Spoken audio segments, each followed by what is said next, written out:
পাহাড় থেকে সাগর বাংলার সমস্ত গান, নাটক, নৃত্যশিল্পীর দল বা ব্যক্তি তাদের আমরা আহ্বান জানাচ্ছি ৮ তারিখের ঘুম ভাঙানোর এই ভোরে নিজের বা দলের বাদ্যযন্ত্র নিয়ে এই নতুন গানের ভোরে আপনারা আসুন।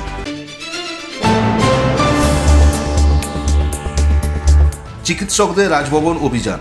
এরআরএস হাসপাতাল থেকে মিছিল শুরু হয়। চিকিৎসকদের এই কর্মসূচি আটকাতে পুলিশের তৎপরতা। ধর্মতলা এলাকা পুলিশে ৬ লাখ। এসএন ব্যানার্জি এলাকা থেকে আসা মিছিল আটকাতে রানী রাসমণি অ্যাভিনিউয়ে পুলিশের ব্যারিকেড। আরজিকর কাণ্ডে রাজ্যপালের হস্তক্ষেপের দাবিতে রাজভবন অভিযানের ডাক দেয় West Bengal service doctors forum. Raj Bhavan অভিযানে সামিল ৭৫ বছরের প্রবীণ চিকিৎসকও। মিছিল রানী রাসমণি অ্যাভিনিউয়ে আটকে দিল পুলিশ।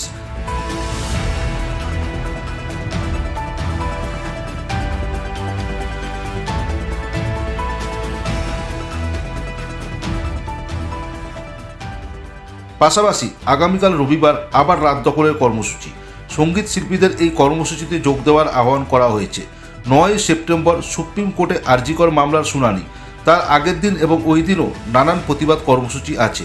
আমাদের প্রিয় চরিত্র গুপি গাইন যেভাবে গান গেয়ে রাজার ঘুম ভাঙিয়েছিলেন, আমরা ঠিক সেইভাবে আমাদের বাংলার যত নতুন গানের ব্যান্ড রয়েছেন, ব্যক্তি শিল্পীরা রয়েছেন, তাদের সবাইকে আহ্বান জানাচ্ছি যে তারা ৮ তারিখ রাত্রেবেলায় নিজ নিজ এলাকায় জড়ো হন। আবার রাত্রেবেলায় নতুন গানের ভোরে আমরা এই শাসকের ঘুম ভাঙানোর দিকে এগোই।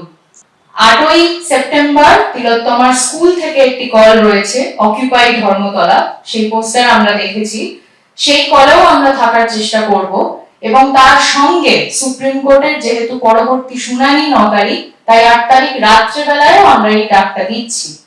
পাহাড় থেকে সাগর বাংলার সমস্ত গান, নাটক, নৃত্যশিল্পীর দল বা ব্যক্তি তাদের আমরা আহ্বান জানাচ্ছি ৮ তারিখের ঘুম ভাঙানোর এই ভোরে নিজের বা দলের বাদ্যযন্ত্র নিয়ে এই নতুন গানের ভোরে আপনারা আসুন।